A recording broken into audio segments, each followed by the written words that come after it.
Y vamos a conversar en la entrevista principal con Elisa Araya, rectora de la Universidad Metropolitana de Ciencias de la Educación.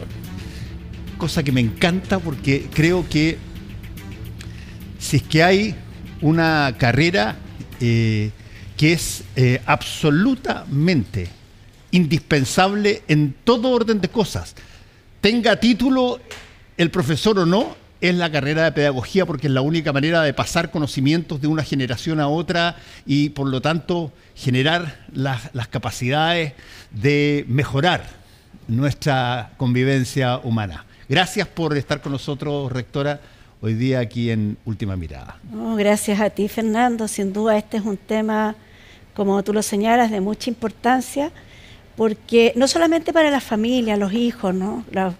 Los padres, las madres, los apoderados que nos están viendo, seguramente hasta ahora saben perfectamente qué es lo que está sucediendo en las escuelas, ¿no? Por ejemplo, los hechos de convivencia, de salud mental, cuánta tecnología, cuánta inteligencia artificial, cuánto conocimiento, cuántas salidas a terreno realizan sus hijos, ¿no? ¿Qué está pasando en esa convivencia cotidiana que significa estar en la escuela 6, 7 horas diarias entre compañeros, con los profesores y con otros profesionales más? Entonces, sin duda, la escuela, la educación es un tema central, es de mucha relevancia y no cabe ninguna duda que el adulto o la adulta que está frente a esos niños, que nosotros llamamos profesor, profesora, cobra una importancia clave, absoluta. Claro, sí. Porque, digámoslo, si tú quieres, en términos de situaciones paralelas, aunque son un poco caricaturizadas, pero, claro, nosotros sabemos cómo se genera la herencia en una familia por los bienes que quedan cuando fallecen los padres, y los bienes que quedan normalmente uno los asocia a cosas materiales, qué sé yo, el auto, campo, ahorro, etcétera. Y cuando tú tienes a familias que son menos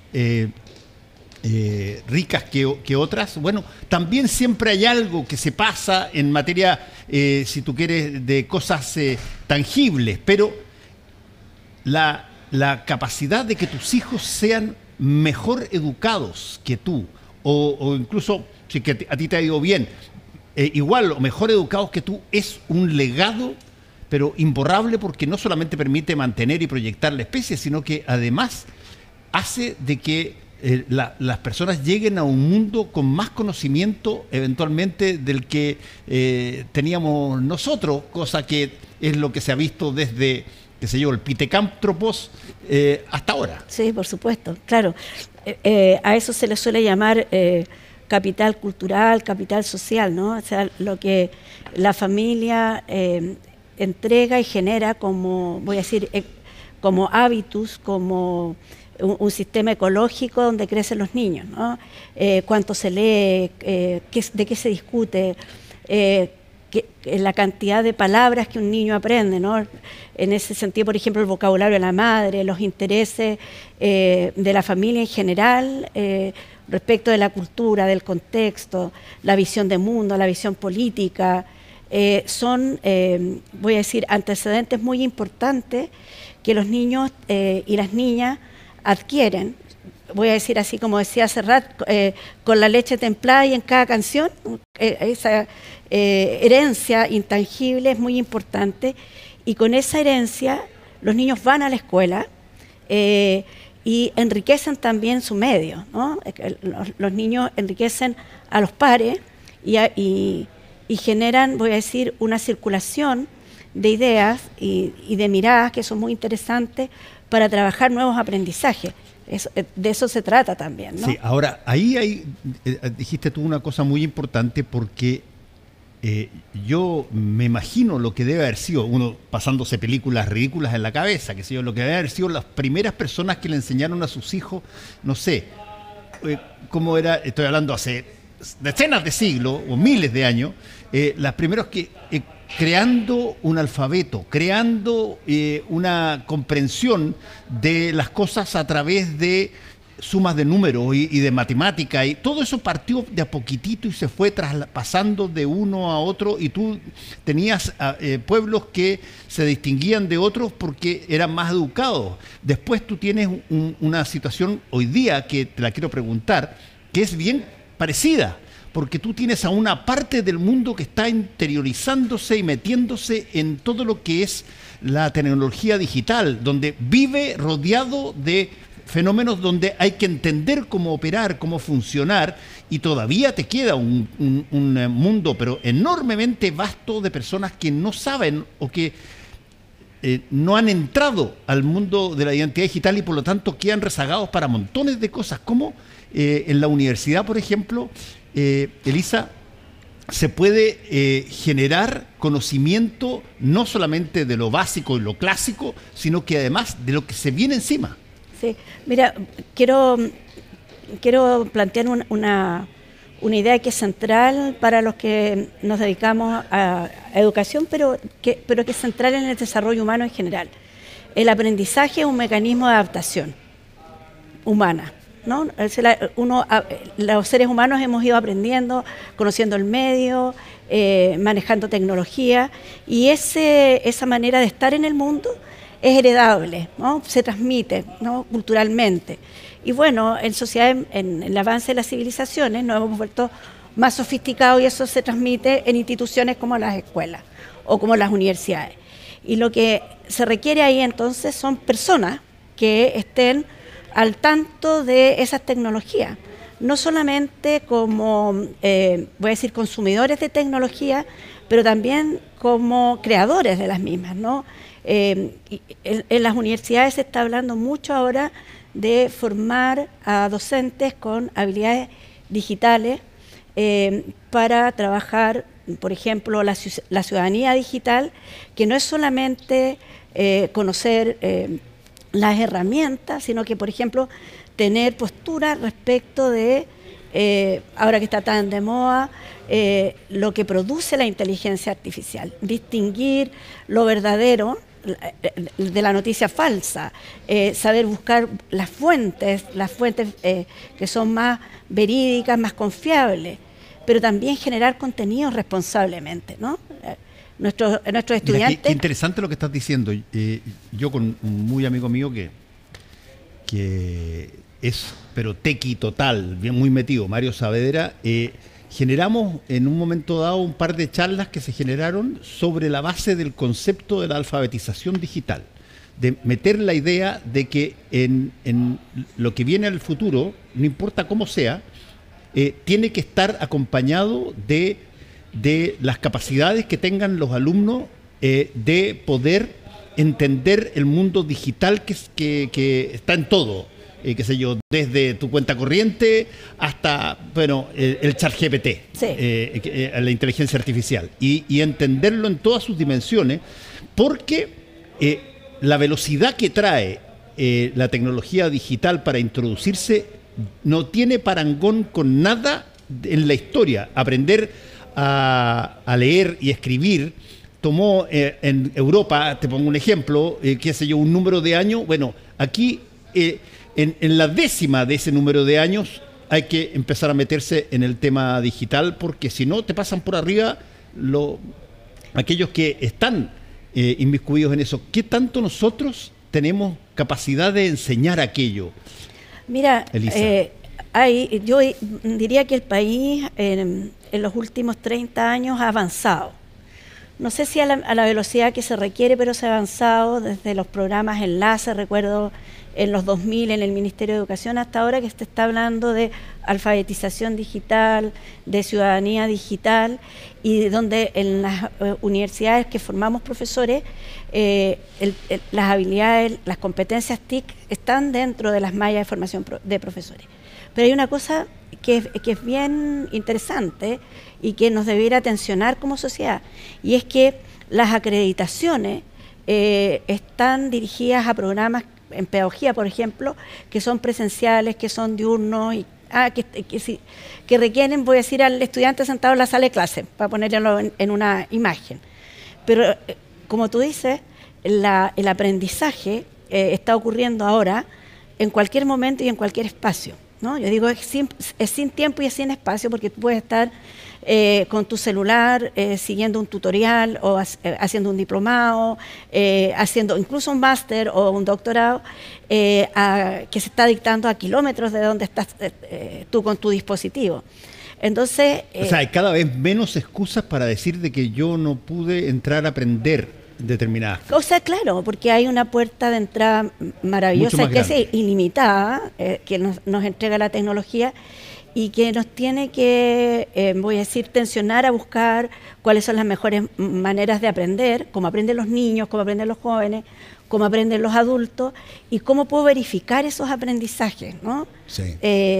Cómo puedo hacer que aquello que está siendo adquirido sea puesto en uso. Ahora, ¿no? Elisa, ahí hay un punto súper interesante en lo que tú estás diciendo, que uno tiene que tener conciencia de que para que todo eso que es virtuoso en términos de la alfabetización digital ocurra, tiene que haber gente que sea capaz de enseñarla, que esté metido en el tema de eso y llegue. ¿Qué tanto se produce una suerte de cambio de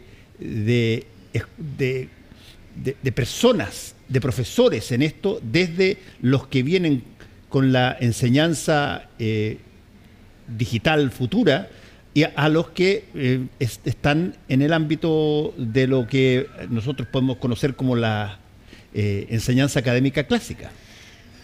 Sí, yo creo que... No debe ser fácil. No es fácil. No es fácil porque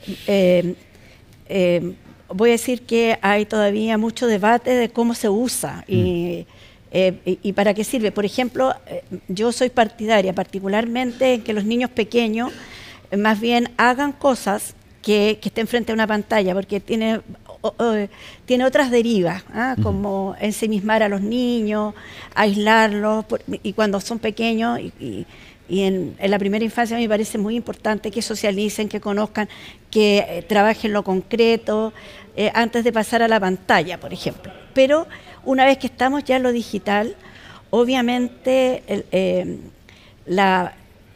el desafío es que no solamente tú conozcas las tecnologías, sino que puedas tener las buenas preguntas para que los estudiantes puedan trabajar en las tecnologías, ¿no? Por ejemplo, la inteligencia artificial, lo típico que te dicen, no, es que los estudiantes no están creando ahora porque te pueden, el chat GPT te puede crear el texto. El problema no es eso. El problema es cómo después justamente, valga la redundancia, cómo problematizas lo que la inteligencia artificial ha producido por ti. Si estaba bien formulada la pregunta, si lo que está escribiendo te representa, si el argumento no es demasiado complejo o demasiado simple para lo que tú necesitas. Claro.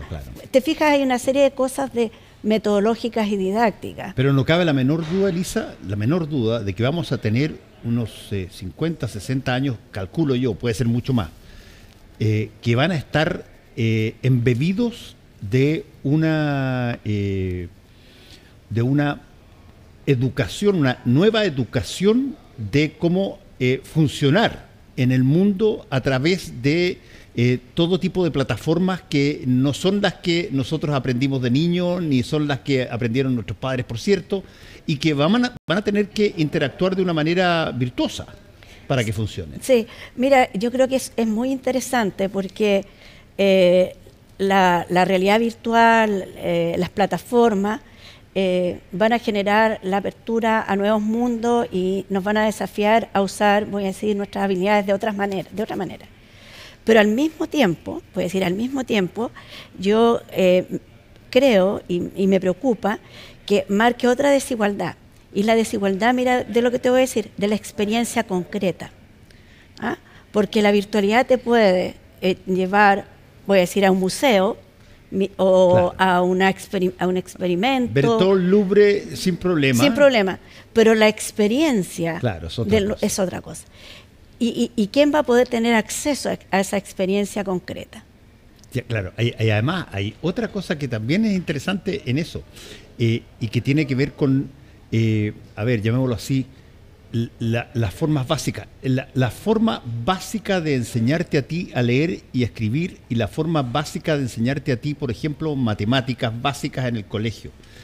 ¿De qué manera eso, la tecnología digital puede ser mejor que como te la enseñan hoy día? Yo repito, yo creo que depende del nivel. El nivel de escolarización. Yo creo que para los niños pequeños lo concreto antes de la abstracción, lo concreto y lo experimental es muy valioso. Y eso significa mover, tocar. Tocan todo, sí. Claro, es perceptivo, es propioceptivo y es del acto al pensamiento. Que es distinto a poder realmente tener, por ejemplo, en matemática, ver cómo se comporta una función matemática, ¿no?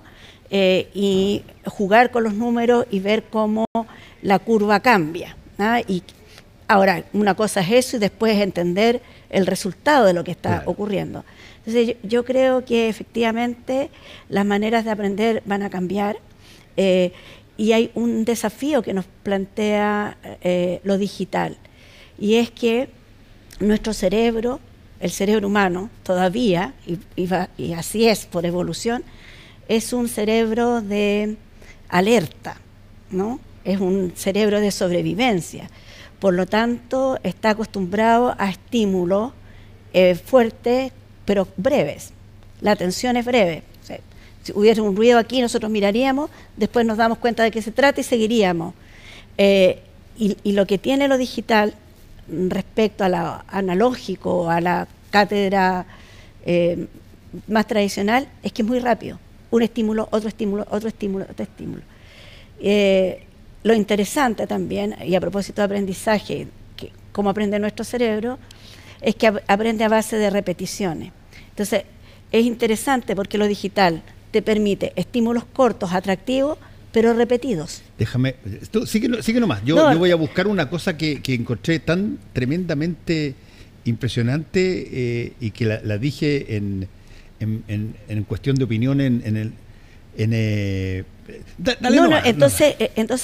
te fijas que es una herramienta que puede ser muy atractiva siempre y cuando cumpla ciertos requisitos. Y el requisito es que sea atractiva, que sea veraz, que sea interactiva, pero que al mismo tiempo genere repeticiones en ciertos estímulos, porque es la repetición del estímulo el que genera la memoria a largo plazo. Y solo uno ha aprendido cuando es capaz de recordar aquello que se ha aprendido, y más aún, solo uno ha aprendido cuando es capaz de hacer algo con lo que se ha aprendido, ¿no? Sí. Yo te quería mostrar, no lo he encontrado aquí, pero esto partió con una carta de más de 1000 expertos hace un año diciendo de que había que frenar un poco la entrada al mundo de la inteligencia artificial. Y unos dijeron sus razones, otros dijeron sus otras razones, hasta que se planteó por parte de uno de estos expertos que había que parar ahora de cuajo, porque la inteligencia artificial iba a terminar destruyendo el mundo. No tiene las bases de sentimiento, predicción, percepciones de determinado tiempo, y está avanzando mucho más rápido de lo que cualquier otro tipo de tecnología ha avanzado, donde ha habido tiempo para entenderla, explorarla, diseminarla. Aquí no, aquí está llegando como un botón. ¿Qué tanto en el mundo de la docencia, en el mundo de la academia, el término de la inteligencia artificial, o sea, el concepto de la inteligencia artificial ha sido discutido o está metido dentro? Bueno, es como la especie de distopía de Odisea 2001, ¿no? Odisea, sí. ¿No? Esta supercomputadora que terminaba gobernando el mundo y claro que hay esos temores, pues siempre han habido estos temores respecto de cómo la criatura termina desafiando al creador. Ese, ¿no? La historia de Frankenstein también en otro registro. nosotros tenemos que pensar bien, tenemos que pensar bien la incorporación, y se ha ido incorporando muy paulatinamente y yo creo que de manera inteligente a las aulas. Hay países que todavía son de pizarrón. Fíjate que estaba mirando que se alude tanto a Japón. Japón en la formación primaria es muy de pizarra, es muy de papel, es muy de cartón, a pesar de que usa dispositivos digitales, pero para otras razones, digamos, por otras razones.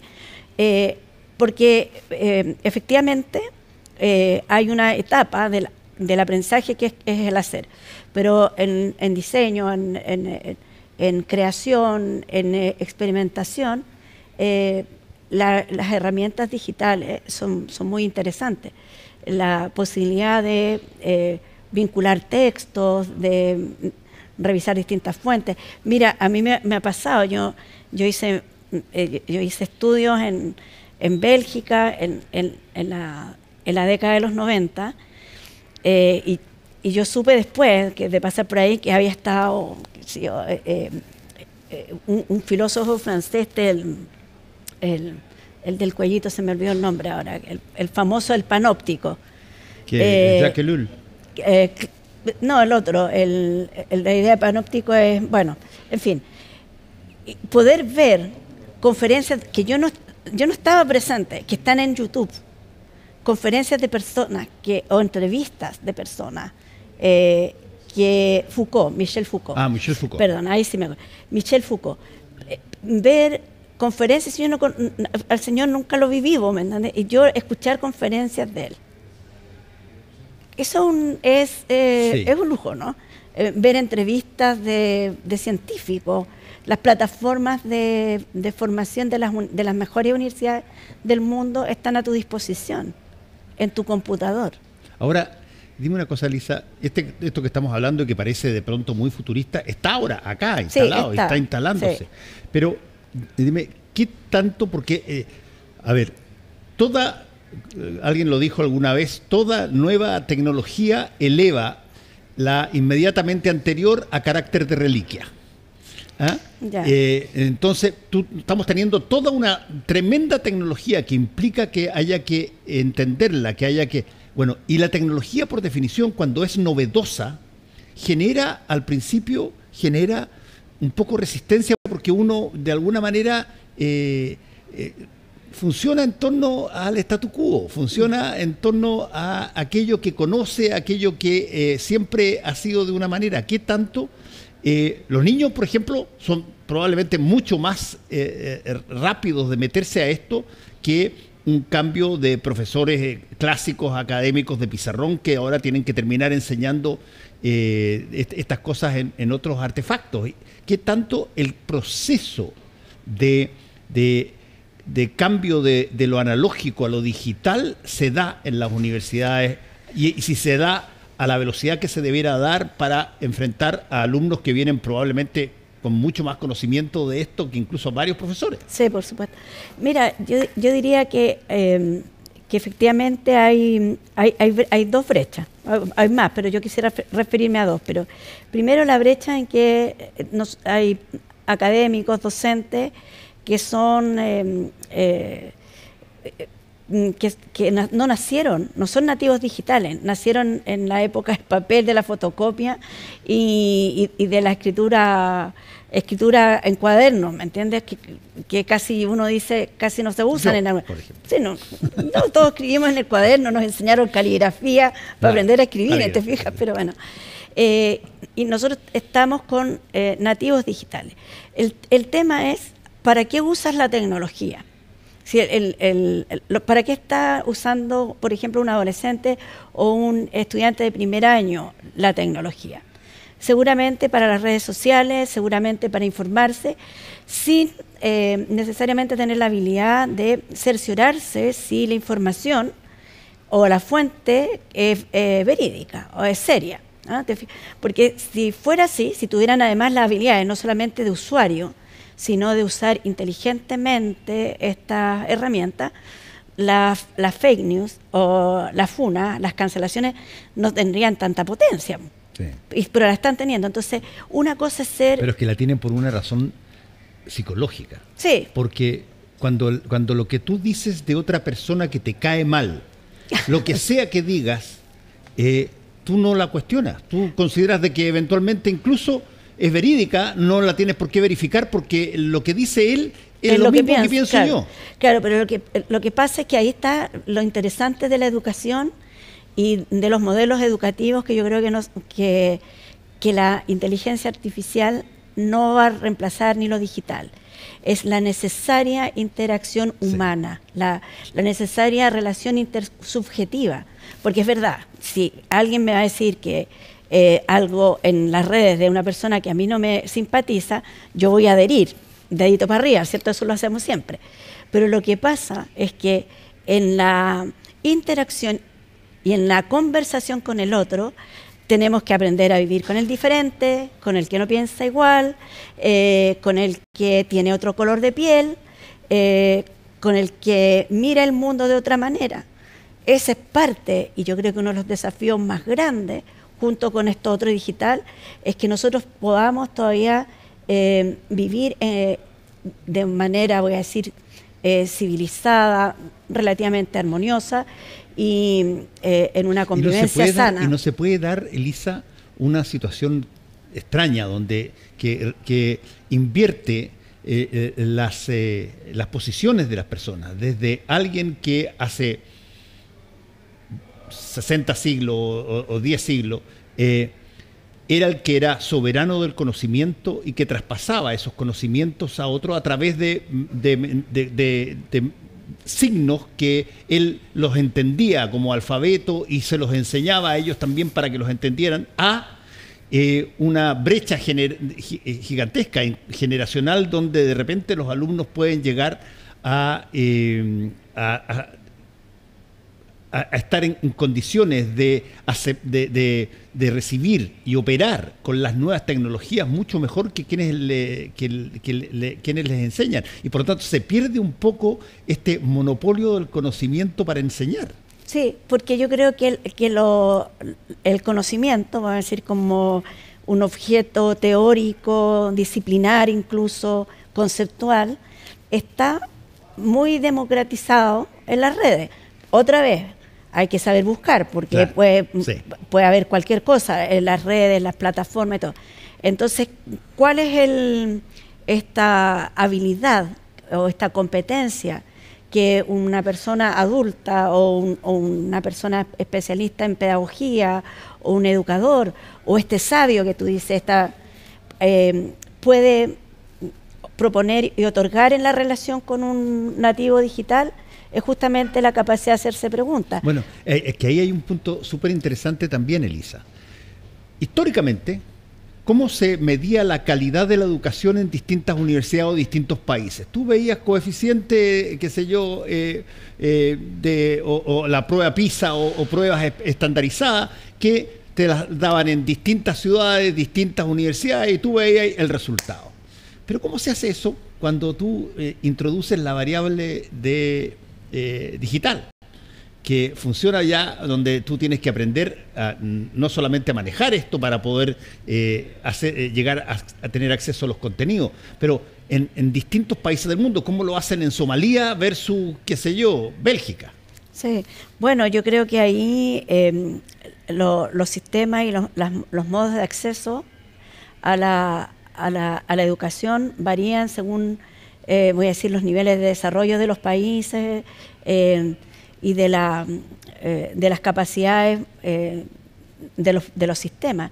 Mira, yo estaba mirando justamente hoy día en la mañana la página de la Universidad Católica de Lovaina, donde yo estudié, y se están pronto a celebrar los 600 años de la universidad.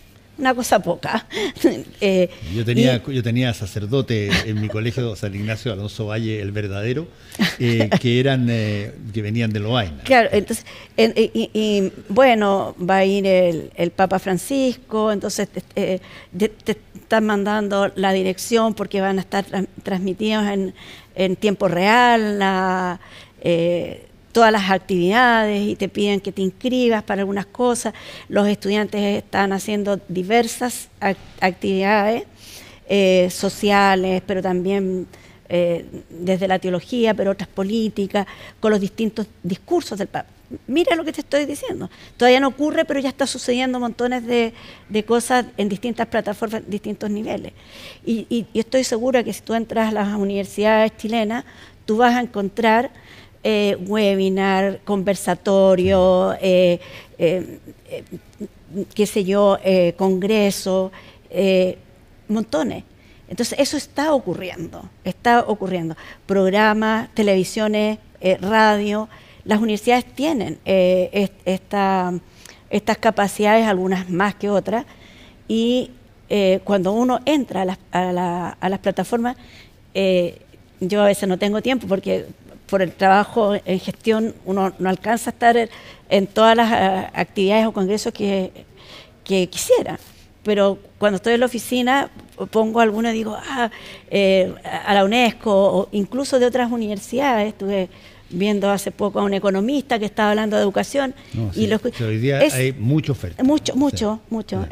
Bueno, te quiero agradecer, Elisa, que hayas estado con nosotros acá, hablarnos un poquitito de esta pedagogía que está en mutación, tal cual como muchas otras carreras. Sí. Imagínate el periodismo, digamos. Sí, por supuesto. La gente aparece, tiene un celular, levanta la foto del accidente, lo manda, entrevista al carabinero, entrevista a dos personas de testigos que le contestan, manda un pequeñito cosa, pasa todos los días, manda la cuestión allá antes de que se sepa en la sala de prensa que hubo un accidente. O sea, la competencia es bien difícil, se hace porque la gente se hace soberana de utilizar la tecnología para su vida cotidiana, y eso me imagino que también pasa en las pedagogías y debe ser bien desafiante. Mira, es desafiante. Yo te agradezco mucho la conversación, en realidad, porque esto valora la figura del profesor y profesora. Una profesión que yo creo que más allá de las tecnologías, no, como te digo, no creo que vaya a ser fácil reemplazar, porque lo que ofrece un profesor, una profesora a un niño o un joven es justamente la interacción y la relación intersubjetiva que es tan importante para construir a las personas, ¿no? Para construir a los ciudadanos. Sí. Bueno, Elisa, muchas gracias por haber estado con nosotros hoy.